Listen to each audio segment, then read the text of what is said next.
Continuando.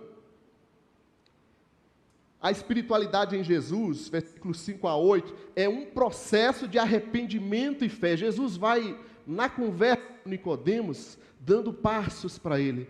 Vai afunilando a conversa, vai estreitando a conversa. Ele vai dando crescimento na sua conversa. Nicodemos antes não entendeu esse negócio de nascer de novo. Mas como que é nascer de novo? Como que eu já sou velho e tenho que entrar de novo na barriga da mãe? Não pode ser isso. Então Jesus explica. Versículos 5 a 8, Jesus dá a explicação. Ele vai falar que nascer da água e do Espírito. O que é nascer de novo? Nascer da água e do Espírito, ou do alto. O nascer da água é bem provável que ele estava se referindo à mensagem de João Batista. Foi João Batista que veio antes de Jesus dizendo que nós precisávamos se arrepender e ser batizados em arrependimento. Ele falou de arrependimento. E Jesus está reafirmando para ele aqui o que é nascer de novo. Nascer da água. Ou seja, o batismo é um símbolo de arrependimento. O próprio João Batista, vocês vão lembrar, falou para o pessoal, olha, eu os batizo com água, mas depois vem quem os batiza com o Espírito. Eu os batizo na água, mas depois vem aquele que vai os batizar no Espírito. Essa é a mensagem central da nossa caminhada cristã, da nossa espiritualidade em Jesus. Arrependimento. Se eu quero batizar, eu sempre questiono as pessoas quando querem batizar. A gente podia falar, não, vai lá, batiza, não estou nem aí. Não, a gente questiona. Uma vez eu fiquei tão empolgado com uma situação, tão curioso, que uma pessoa se batizou, e aí depois de um tempo ela afastou, né? Batizou e afastou da igreja. A gente vai procurar a pessoa, tal, o que aconteceu.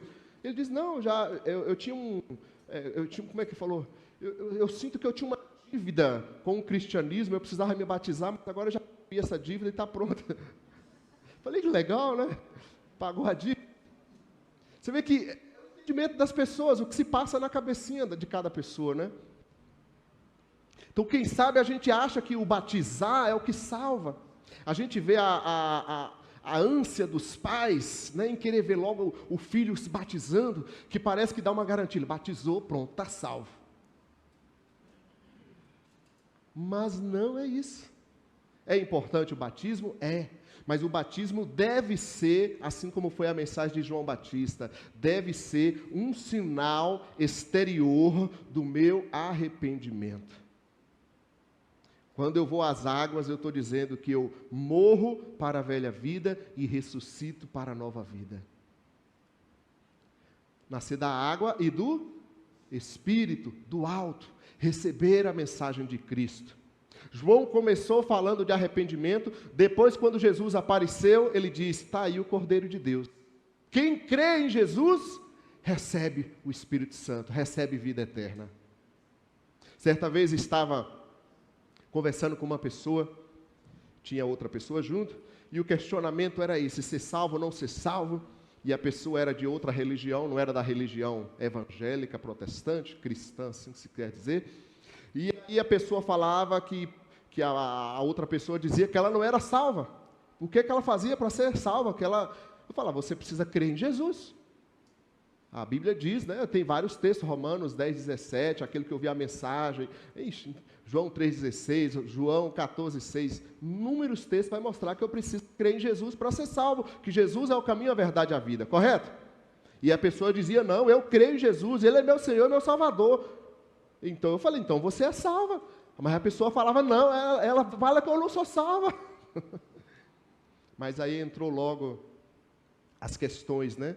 A gente fica preocupado com práticas que às vezes as pessoas ainda precisam desenvolver. E aí tinha outras questões, entrou lá aquele assunto. Eu falei, fica tranquila, se você realmente crê em Jesus, você é salva em Jesus. Independente de religião, independente de igreja.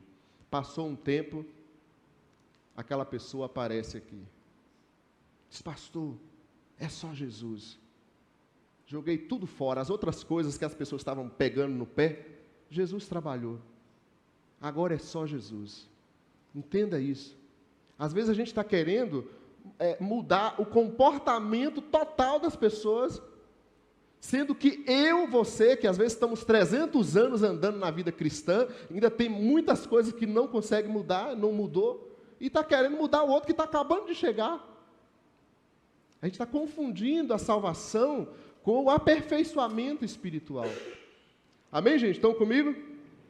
Jesus está dizendo, então, que precisa nascer da água e do Espírito, crer no Espírito Santo, crer em Jesus Cristo como seu Senhor e Salvador.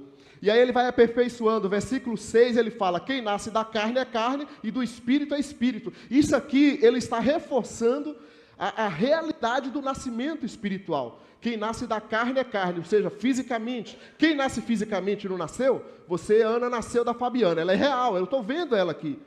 Quem nasce do Espírito também é real. É isso que Jesus está querendo dizer. Quem nasce da carne é carne, quem nasce do Espírito é Espírito. Assim como você acredita em alguém que está vivo aqui, que nasceu fisicamente, nasceu da carne, aquele que nasce do Espírito também é real. Ele se torna uma nova pessoa. Estão entendendo, gente? Aí ele continua, versículo 7, e ele fala, e é necessário, não se surpreenda, quando eu falo é necessário nascer de novo. Novo nascimento não é opção, é necessidade.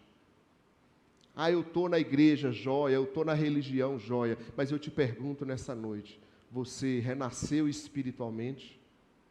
Você teve um encontro com Jesus Cristo, entregou sua vida a Jesus? É isso. Por onde formos, é essa mensagem que a gente precisa deixar claro. A salvação é nascer de novo. Você precisa entender isso se você quer realmente ter vida eterna em Jesus Cristo. E aí ele não se contenta, Jesus vai mostrando mais para ele sobre esse processo de arrependimento e fé. Ele diz no versículo 8, ele deu exemplo aqui do nascimento físico, no versículo 8 ele dá o exemplo do vento. Assim como o vento, você escuta o vento, mas não vê. Você não vê o vento. Assim é nascer de novo. Qual é a ideia que Jesus está apontando? Você vê o vento, você sente a força dele. Você pode controlar o vento, você pode tocar no vento, você não pode. Você não controla. É uma força misteriosa. E quando o vento vem, você sente o seu poder. Assim também é esse novo nascimento, é se arrepender, é ter fé em Jesus. É uma força espiritual dentro de nós que nos transforma. Colocar roupas religiosas, fazer atividades religiosas, vocabulários religiosos, não vai mudar uma pessoa. Mas quando essa força misteriosa, quando esse vento, que é o poder do Espírito Santo, realmente entra em nós, isso muda pessoas, isso nos transforma. E como é que isso acontece? Quando eu me arrependo e creio. Pode falar assim, isso é simples, arrepender é moleza, é só crer. Não é não, gente. Arrependimento é uma das coisas mais difíceis na nossa vida. Tem até um ditado que as pessoas gostam de dizer para poder dar uma ênfase de autoestima, né? Elas falam assim, eu não me arrependo de nada que eu fiz. Me garanto, não é assim? Pois é, quem não tem coragem, quem não consegue se arrepender, nunca vai conseguir crer em Jesus, ou seja, não vai ver a luz. Somente no momento que o ser humano vê a sua pequenez, entende que ele é nada, entende o quanto ele é pecador, que os olhos espirituais se abrem para ver a grandeza e a salvação em Jesus Cristo.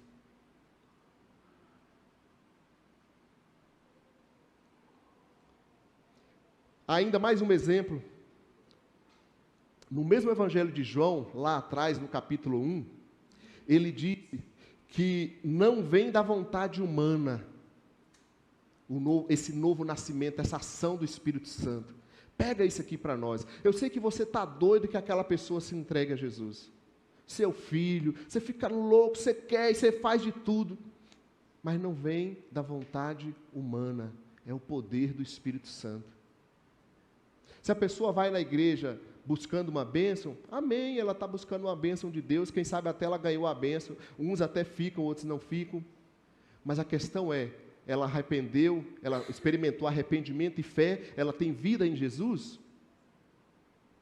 Aí a gente, na igreja, a gente quer envolver as pessoas, para as pessoas ficarem na igreja, né? Então se envolve, principalmente o jovem, a gente logo quer pegar ele e ensina todo mundo, gente transforma um monte de gente em músicos, em multimídia, em diáconos, as funções, né, que a gente exerce.